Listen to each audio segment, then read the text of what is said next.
Solid talaga yung daan mula doon sa Matno puntang Albay. Papadali ka talaga, mahataw ka talaga dahil sa daan na malawak na, grabe, napakabalinis, walang bitak-bitak, walang lubak.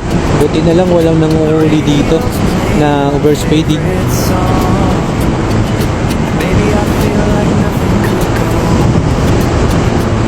Ganda ng daan dito talaga. Huwag lang doon sa Camarines Norte tsaka Quezon. You're smiling back at me like this is where we should be. Windows down.